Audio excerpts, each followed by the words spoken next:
방송을 시청해주시는 모든 분들 안녕하십니까? 영역과 영권 2-3에서 나눈 내용에 대해서 조금 더 이야기해 보기 위해서 방송을 제작합니다. 제가 저번 시간에 강해질수록 스스로 낮추는 것이 중요하다는 이야기를 했었죠. 그죠? 영향력이라는 것이 곧 많은 이들을 천국 혹은 지옥으로 이끌고 갈 수 있는 것을 뜻한다. 뭐 이런 얘기를 했었어요. 그죠? 이 영향력이 증대가 되면 될수록 어떤 공격이나 저항도 받는다는 얘기 했었죠. 그죠?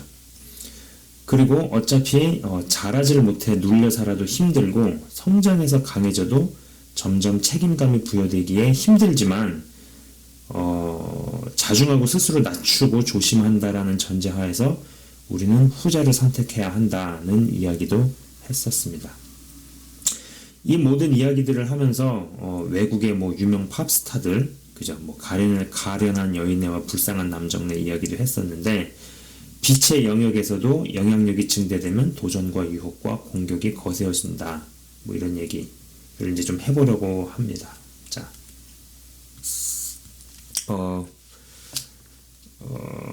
그래서 이제 저번 방송에서 그런 얘기를 했었어요. 그죠?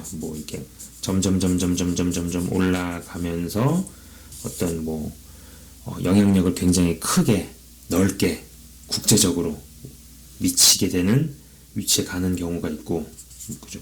두 번째 경우 이 과정을 다 건너뛰고 외부에서 슉 들어오는, 외부에서, 그래서 마치 어떤 조직으로 얘기할 때 내부에서 승진하는 케이스, 그 다음에 외부에서 낙하산으로 오는 케이스, 그죠? 그런 얘기를 했었죠. 그러나 이제 이 위치를 넘어가게 되면은 어둠도 빛에게 노출이 되기 시작한다. 그런 얘기를 했었습니다. 그러면서 이제 이런 위치에서 만약에 내가 이게 잘못됐구나, 이렇게 살면 안 되겠구나, 이게 가짜구나 라고 해서 마음을 먹고 나오려고 할 때, 그리고 나온다라고 했을 때 1번은 평생을 은둔자로 살아내면은 그나마 소망이 있죠. 가능성이 높아지죠. 그죠? 그래서 이제 영화 타짜 이야기를 했었습니다. 그죠? 그러나 그렇지 못하게 될 때 어둠을 버리고 광명 찾으려다가 의문사로 죽거나 의문사 내지는 실종으로 처리가 되거나, 그죠? 누가 자객을 보내서 죽인 건데 조작이 되죠. 그죠? 그리고 세 번째 케이스는요. 아주 어렵게 회개하고 빛의 자녀로 입적을 합니다. 근데 이게 쉽지 않다라는 거. 그죠? 당장 단적인 예로 대한민국에서 굉장히 유명한 범죄자나 굉장히 유명한 조폭도 예수님을 만났어요. 그러나 그들의 말로를 여러분은 아시겠죠, 그죠? 그분들이 예수님을 진짜 만나고 어떤 예수님을 경험을 했다라고 저는 생각을 해요. 그러나 저번에도 말씀드렸다시피 은혜를 받는 것과 받은 은혜가 내 안에서, 내면에서 온전히 자리를 잡아서 내 심령 속, 뼈 속, 뿌리 속까지 완전히 뿌리를 내려서 자리를 잡는 것과는 별개다, 다른 얘기다, 이런 이야기들도 했었죠. 그죠? 자, 보십시다. 그럼 여기 이제 어둠에 대해서 한번, 저번에는 어둠의 시각에서 쭉 얘기를 했었는데, 이번에는 이제 빛의 영향력이 강해진 사람, 그죠? 어떤 것들을 볼 수 있느냐. 일단 진짜 센 어둠이 공격을 하기 시작하죠. 그죠? 그리고 어떤 특징을 볼 수 있느냐면요. 지금의 위치에 오기까지 숱한 전투와 전쟁에서 이겨왔으니까 여기까지 온 거죠. 그죠? 숱한 전투와 전쟁에서 이겨왔기 때문에 여기까지 왔다라는 거예요. 그러나 이제부터는 두 가지 현상이 펼쳐집니다. 1번은 뭐냐? 이기면 이길수록 다음 싸움은 더 쉬워진다. 이런 부분이 있고요. 두 번째는요. 이기면 이길수록 다음 싸움이 더 어려워진다라는 거죠. 제가 예전 방송에서 한번 이런 얘기를 했었어요.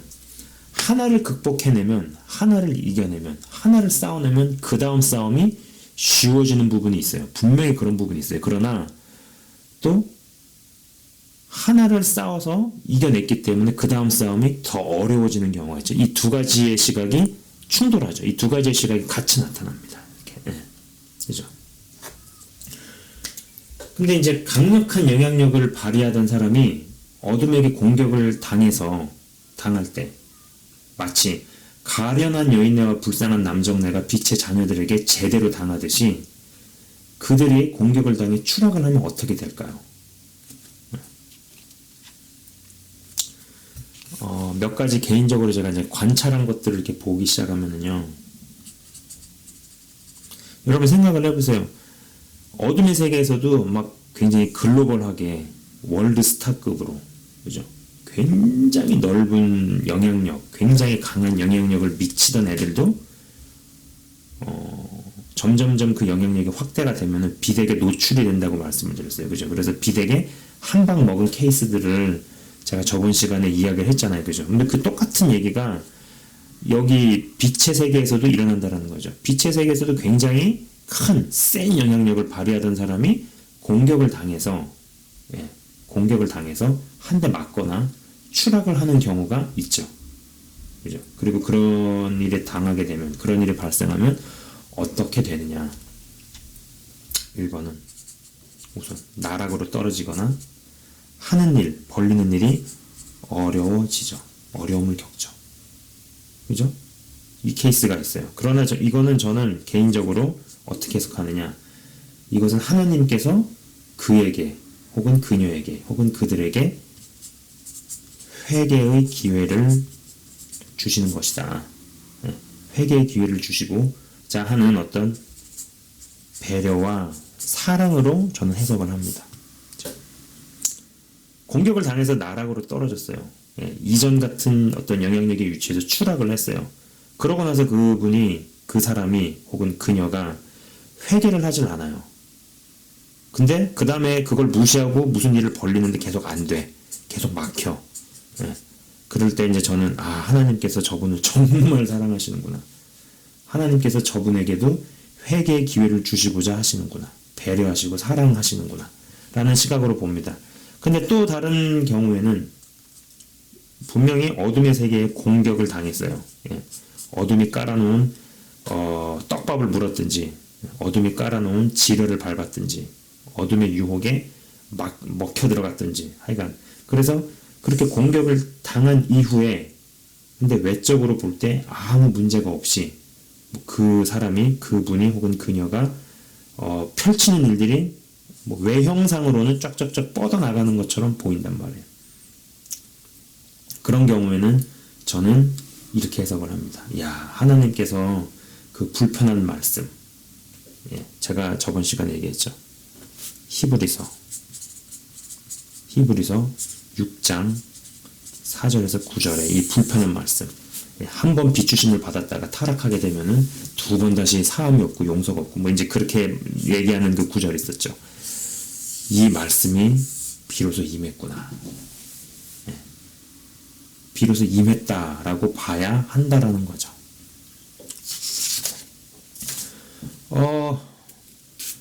거의 그렇게 되면은 그냥 그렇게 살다가 지옥으로 간다고 봐도 무방하죠. 왜냐면은 두 번 다시 용서가 안 된다는 얘기잖아요.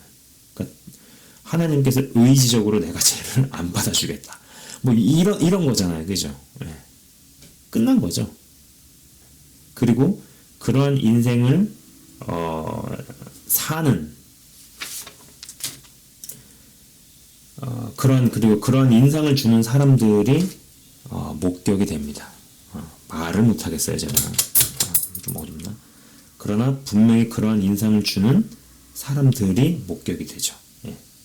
하나님의 사람이라고 일컬어지지만 그런 인상을 주는 사람들이 목격이 됩니다. 사역자 중에서도 있고요. 목회자 중에서도 있다고 봅니다. 제가 앞전에 지금의 위치에 오기까지 숱한 전투와 전쟁에서 이겨왔기 때문에 여기까지 왔으나 이제부터는 두 가지 현상이 펼쳐진다라는 말을 했는데요. 왜 어떤 전투와 전쟁은 더 쉬워지는데 왜 어떤 전투와 전쟁은 더 어려워질까요? 그 이유는 바로 더 어려워지는 전쟁, 어려워지는 이 전쟁에서는요, 더 어려워지는 전쟁에 있어서는 하나님의 도우심, 이거보다도 나의 선택과 어떤 의지적 결정 내지는 결단, 이쪽이 더 중요하기 때문에 그렇습니다. 제가 예전 방송에서도 언급을 했지만 우리에게서 하나님의 자녀로서 회개와 성령의 열매가 나타나고 거룩함이 비춰져야 하는 것은 분명 맞고 중요하지만 그 어느 누구도 하나님과 동등됨의 거룩함에 이룰 수 있는 사람이 없고 인류 역사에 죄가 침투하기 전의 상태로 갈 수 있는 사람도 없다. 그런 사람이 있을 수 없다는 이야기를 예전 방송에서 했었죠. 그죠? 이 이야기는 다시 말해서 우리의 구원이라는 것이 영체와 육체가 분리되는 날까지 잘 가든지 아니면 영체와 육체가 죽음을 보지 않고 주님 재림에 참여하든지 아니면 극심한 핍박 때에 순교할 수 있든지 이 셋 중에 하나의 과정을 잘 통과해서 주님을 직접 대면하기 전까지는 그 누구도 방심할 수 없다. 예. 그 누구도 방심할 수 없다라는 것이죠. 다시 말해서 천국에 입성해야만 우리의 구원의 여정은 정말로 끝나는 것이고 그 누구도 끝나기 전까지는 끝난 것이 아님을 의미합니다.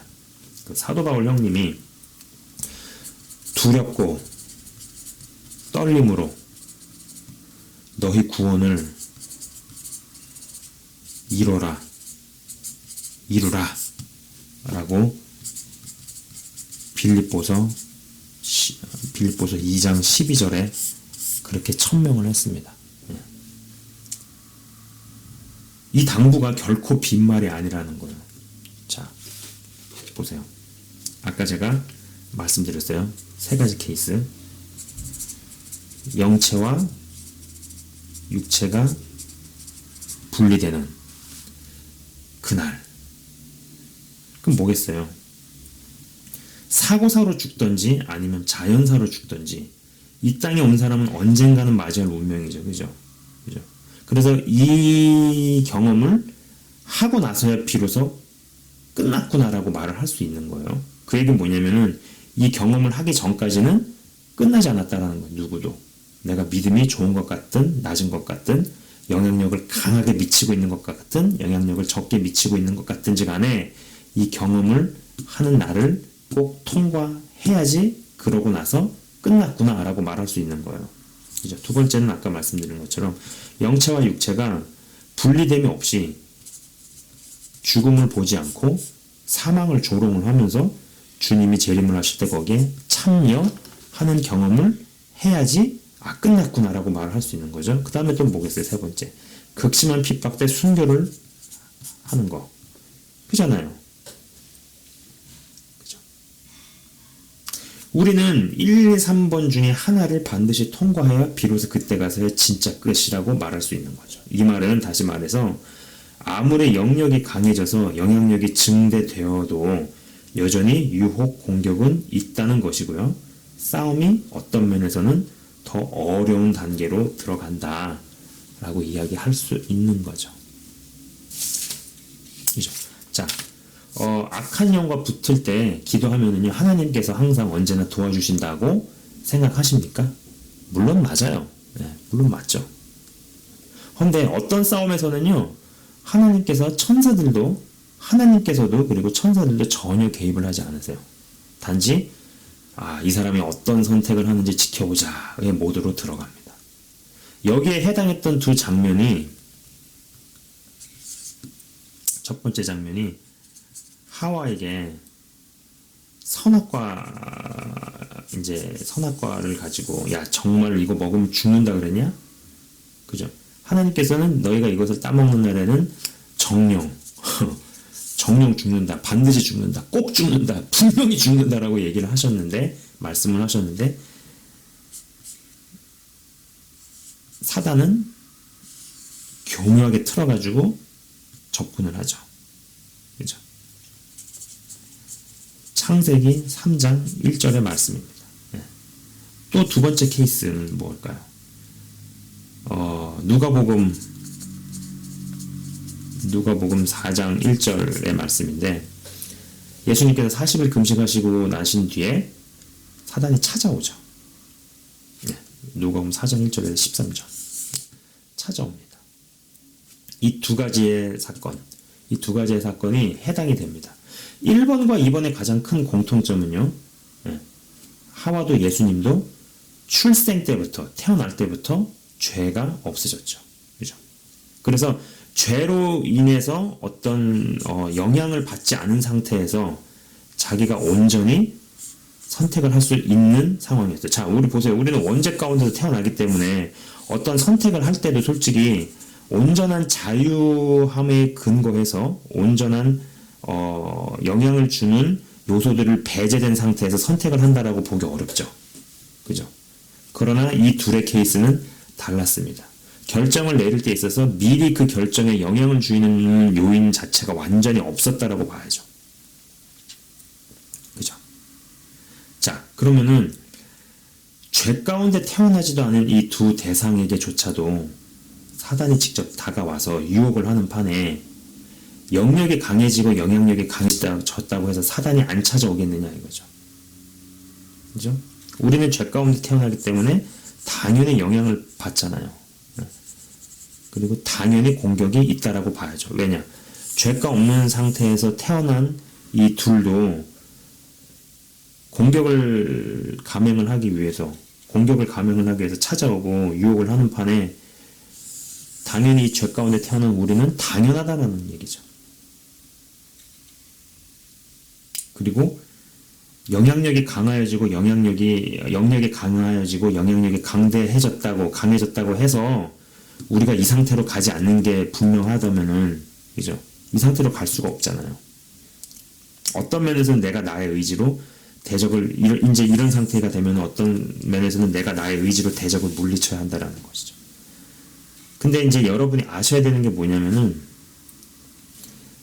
이 전쟁에 해당되는 상황의 전쟁, 그죠? 여기에 해당하는 그런 전쟁에서 이겨야지 영계에서 진급을 한다라는 거예요. 네. 조금 어려운 얘기가 될 수 있는데 좀 다시 한번 이야기를 해볼게요. 자, 이 둘의 케이스, 하와와 예수님의 케이스, 40일 금식 이후의 예수님의 케이스는 둘 다 죄의 영향을 받는 상황이 아니었다라는 얘기예요. 완전한 자유의지를 가지고 자기가 선택을 할 수 있었어요. 그죠? 어떤 제안을 하거나 어떤 이야기를 들었을 때 내 안에 있는 어떤 죄성이나 내 안에 있는 죄의 요인에 의해서 무언가 이러한 선택을 하도록 어떤 결정을 하도록 영향을 받는 상태가 아닌 완전한 자유의지를 발휘할 수 있는 상태였다라는 거죠. 그죠? 그러나 우리는 태어날 때부터 여기에 죄인으로 태어나기 때문에 어떤 제안을 듣거나 어떤 이야기를 들을 때 쏠림 현상을 경험을 하죠. 그래서 내리는 결정이 진정한 자유의지에 의해서 결정을 내렸다라기보다는 무언가 영향을 받아서 내린 결정이에요. 다 내가 자유롭게 선택을 했다라고 말은 하지만 사실 그게 어렵죠. 그러나 여러 전쟁과 싸움에서 이겨가서 죄를 회개하고 회개 열매가 많아지고 그리고 죄성을 부분적으로 극복하게 되면은 그래도 이 비스무리한 상황에 이제 도달하게 됩니다. 그러나 그때부터는 어떤 면에서 내가 나의 의지로 대적을 물리쳐야 한다라는 거죠. 그죠? 그리고 하나님께서는 또 천사들은 얘가 어떤 선택을 하는지 보자. 얘 모드로 들어간다는 거예요. 그래서 도와주지 않으신다라는 거죠.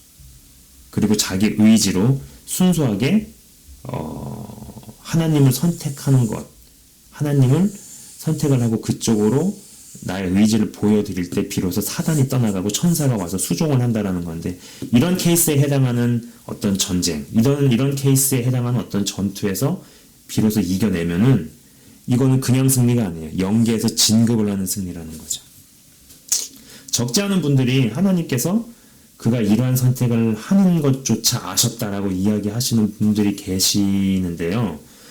뭐 어느 정도는 동의를 해요. 저도 어느 정도는 동의를 합니다만, 저는 하나님께서 그가 A라는 선택을 할 때 어떠한 일들이 연달아 일어나게 되고 혹은 B라는 선택을 하게 되었을 때 어떠한 일들이 연달아 일어날지를 아신다라고 접근을 합니다. 그러니까 선택 자체도 어떤 선택을 할지가, 다시 말해서 이야기는 하나님께서 우리가 주신 자유의지는 그 이전에, 그 옛날에, 그 원죄가 들어오기 전에 우리가 누리는, 우리가 쓸 수 있는 그 자유의지라는 것은 정말 완벽한 것이었다라는 거죠. 어떤 선택을 할지조차 아셨다라는 접근은 뭐 자유의지조차 없는 로봇 같은 존재로 만드셨다라는 표현 같아서 그리 바르지 않다라고 생각을 합니다. 그러니까는 A를 선택을 하면은 그 선택 때문에 그런 결정 때문에 어떤 결과들이 와서 어떻게 갈 것이고, 이제 이거를 아셨다라는 거죠. 그러면 B를 선택을 하게 되면 그 선택에 대한 결과 때문에 어떻게 되고 이걸 다 아셨다라는 것이고, 그러나 A를 선택을 할지 B를 선택을 할지에 있어서는 인간에게 달렸다. 그러니까 우리에게 주신 그 자유의지는 진짜 말 그대로 정말 자유의지였다라는 거예요. 우리를 로봇으로 만들지 않으셨으니까요. 그래서 어떤 선택을 할지조차 아셨다라는 접근에 대해서는 어느 정도는 동의를 하지만은, 저의 시각은 A라는 선택을 할 때 어떤 결과가 있게 될지도 아셨고, B라는 선택을 하게 될 때 어떠한 결과들이 오게 될지를 아셨지만은 A를 정할지 B를 정할지를 하나님께서 인간에게 주셨다라는 거죠. 그러니까 대단한 거죠, 이게. 이러한 부분에서 바르게 정립이 되지 않으면 하나님이 이미 다 하셨다는 것을 이상하게 받아들이고 이해를 하고 행동을 하게 되는 것 같습니다. 그런데 이제 영계에서 승진할 수 있는 이 전쟁에서 이기기 시작하면은요, 하나님께서 여러분에게 의견을 물어보시기도 하고 여러분의 생각을 반영하시기도 한다라는 것을 아셔야 한다라는 거죠. 말씀 구절이요. 이사야 41장 8절. 이사야 41장 8절을 보시면, 이사야 41장 8절을 보시면요.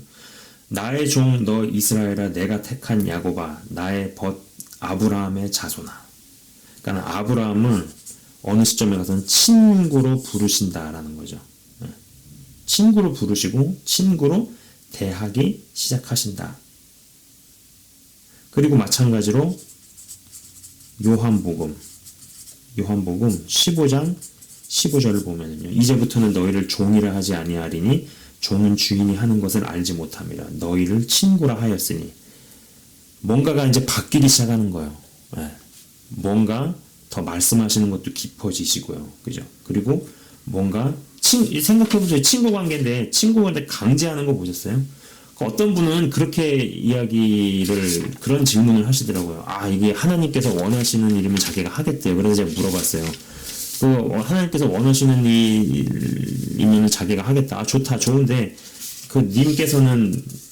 당신은 그거 하는 거 진짜 좋냐고, 기뻐하냐고, 솔직하게 했더니, 자기는 조금 마음에서 별로 땡기지 않는다. 별로 하고 싶은 거 안 해. 그럼 하지 말라고. 제가 그랬죠. 하지 말라고. 뭐 억지로 하는 거 하나님께서 뭐 기뻐하시고 그러실 것 같냐고. 그러니까 그분이 그런 얘기를 하시는 게, 심리 하시는 그 요인이 뭐냐면은, 그분 본인 스스로가 하나님이 어떤 분이신지를 모르는 거예요. 막 나는 진짜 하기 싫은데, 난 진짜 하기 죽겠는데, 싫어 죽겠는데, 이 꽉 악물면서 어금니 꽉 다물고, 이게 하나님 뜻이니까 내가 싫어도 해야지. 진짜.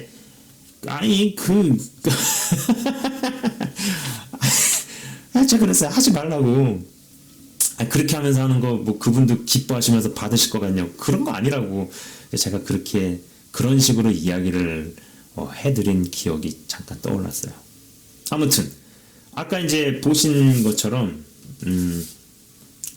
이사야 41장 8절하고, 요한복음 15장 15절.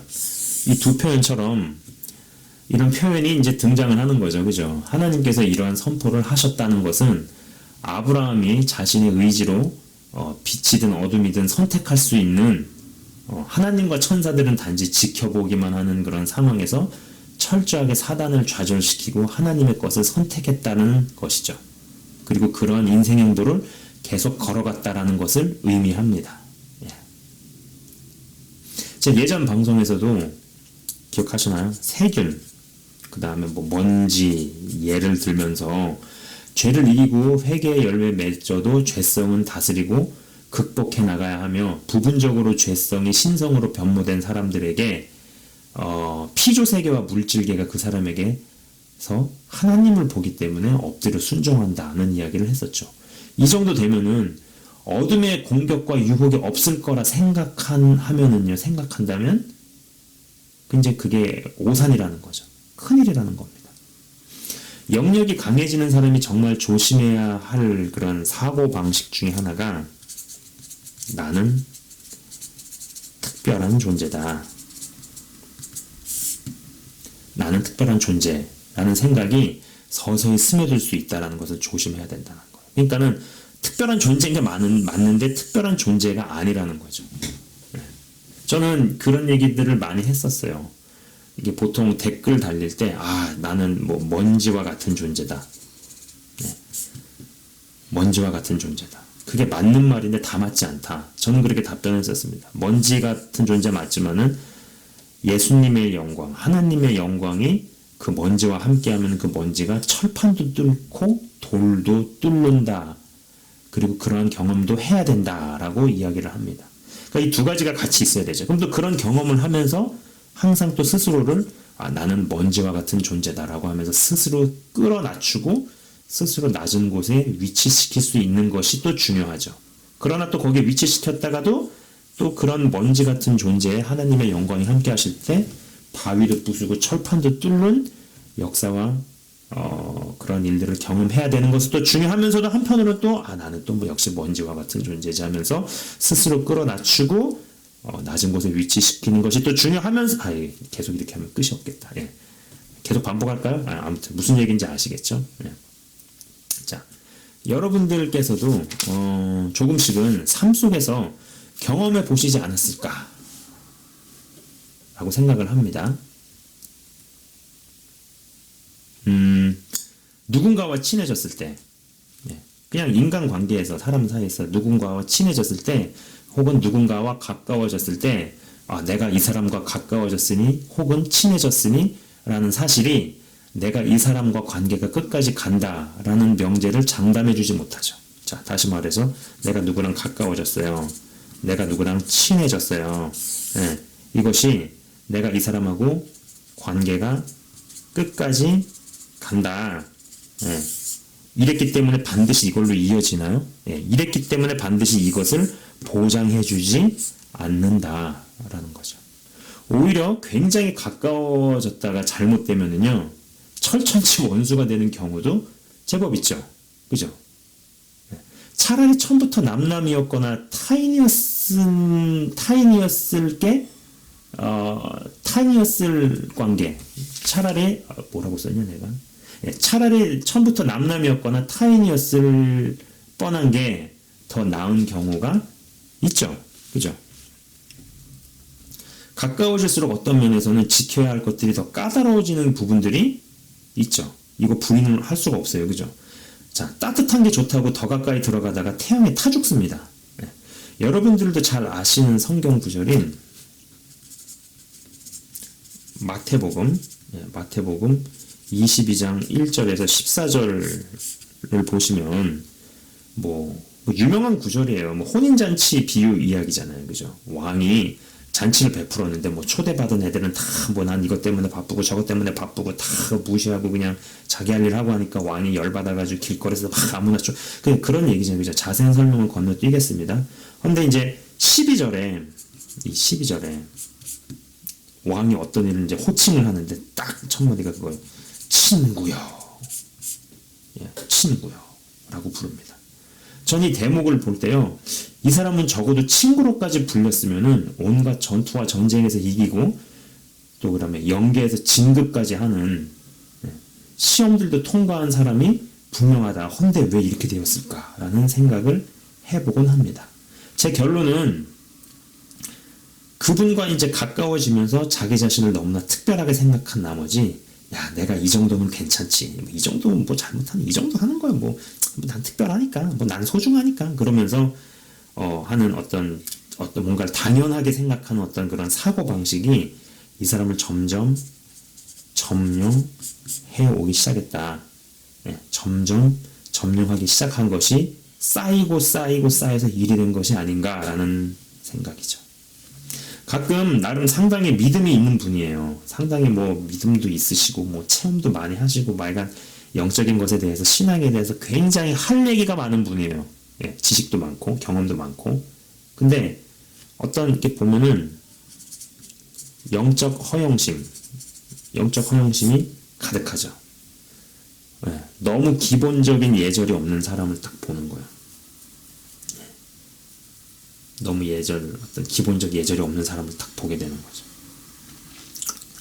뭐 내가 어떤 주의 뭐 누구도 알고 등등의 얘기를 묻지도 않았는데 막 하시는 거죠. 예.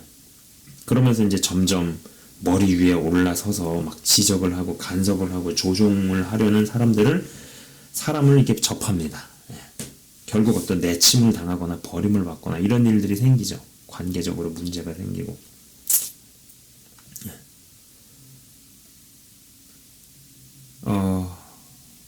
모르고 서먹한 관계에서 가까워지고 친숙해지는 것도 쉽지 않은 일이에요. 그죠? 예. 하지만 친숙한 관계가 서로 상하지 않으면서 더 깊은 관계로 발전하는 것은 어떤 면에서 훨씬 더 어렵다고 봅니다. 이 전자보다도 후자가 더 어렵다라는 생각 안 드시나요? 예. 전자에서 후자로 가다가 잘못되면 친했던 관계가 왼수 같은 사이가 되는 경우 많죠. 방송 보시는 분들도 한번 잘 생각해 보시기 바랍니다. 예. 인간사에서도 이런 일들이 다분하잖아요. 그죠? 우리와 하나님 사이에서는 이런 일들이 없겠느냐 이거죠. 예. 있다라는 거를 증명해 주고 있잖아요. 아, 친구야 딱 불렀어요. 근데 너 예복이 어딨느냐. 아무 소리 못하죠. 야, 쟤 끌어내라. 그잖아요. 그럼 그 친구야라고 불릴 정도까지 갔었으면 그 사람이 어떤 사람이었겠느냐 이거죠. 그렇기 때문에 하나님 말씀은 진짜 진리예요. 예. 두렵고 떨림으로 너희 구원을 이루라. 사도 바울 형님이 왜 그런 얘기를 하셨을까요? 예. 생각해 볼 일이죠. 아이고야, 잠깐. 아이고, 이 말씀이. 제가 에스겔서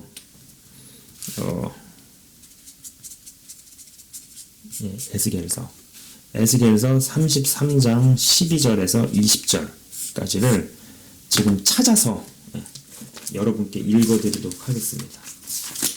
이걸 제가 지금 미리 펴놓고 했었어야 되는데 잠깐 제가 좀 깜빡했네요. 여러분도 한번 찾으셔서 같이 한번 읽어보셨으면 좋겠어요. 제가 한번 읽도록 하겠습니다. 에스겔서 33장 12절에서부터 20절. 찾기 싫으신 분은 한번 들어보시면 좋겠어요. 인자야, 너는 내 민족에게 이르기를 의인이 범죄하는 날에는 그 공의가 구원하지 못할 것이요 악인이 돌이켜 그 악에서 떠나는 날에는 그 악이 그를 엎드러뜨리지 못할 것인즉 의인이 범죄하는 날에는 그 의로 말미암아 살지 못하리라. 가령 내가 의인에게 말하기를 너는 살리라 하였다 하자 그가 그 공의를 스스로 믿고 죄악을 행하면 그 모든 의로운 행위가 하나도 기억되지 아니하리니 그가 그 지은 죄악으로 말미암아 곧 그 안에서 죽으리라. 가령 내가 악인에게 말하기를 너는 죽으리라 하였다 하자 그가 돌이켜 자기의 죄에서 떠나서 정의와 공의로 행하여 저당노를 도로주며 강탈한 물건을 돌려보내고 생명의 율례를 지켜 행하여 죄악을 범하지 아니하면 그가 반드시 살고 죽지 아니할지라. 그가 본래 범한 모든 죄가 기억되지 아니하리니 그가 반드시 살리라. 이는 정의와 공의를 행하였음이라 하라. 그래도 내 민족은 말하기를 주의 길이 바르지 아니하다 하는도다. 그러나 실상은 그들의 길이 바르지 아니하니라. 중요하죠. 만일 의인이 돌이켜 그 공의에서 떠나 죄악을 범하면 그가 그 가운데에서 죽을 것이고 만일 악인이 돌이켜 그 악에서 떠나 정의와 공의대로 행하면 그가 그로 말미암아 살리라. 그러나 너희가 이르기를 주의 길이 바르지 아니하다 하는도다. 이스라엘 족속아, 나는 너희가 각기 행한 대로 심판하리라 하시니라. 예.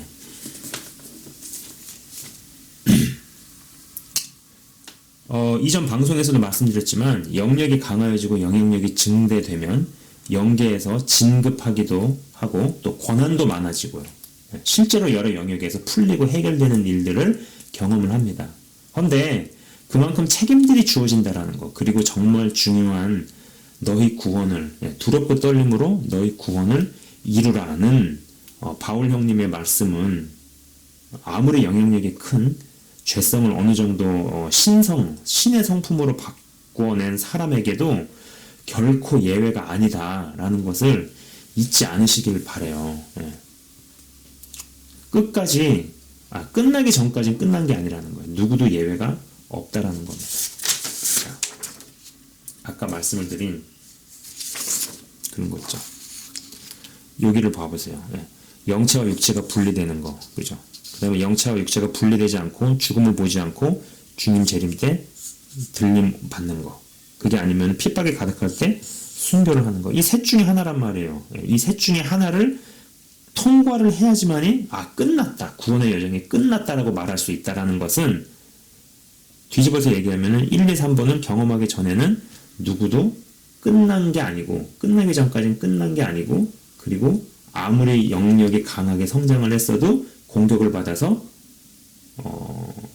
추락을 하거나 그리고 공격을 받아서 넘어질 수 있다라는 것을 염두에 두어야 한다라는 거죠. 우리 모두가 1, 2, 3번 중에 하나를 잘 통과해야만이 비로소 천국에 온전히 입성한다라는 것을 잊지 마시고, 영계에서 신분이 상승하는 그런 싸움과 전쟁에서 이겨내시는 분들이 많이 배출되시기를 주의 이름으로 축원합니다. 시청해주셔서 감사합니다.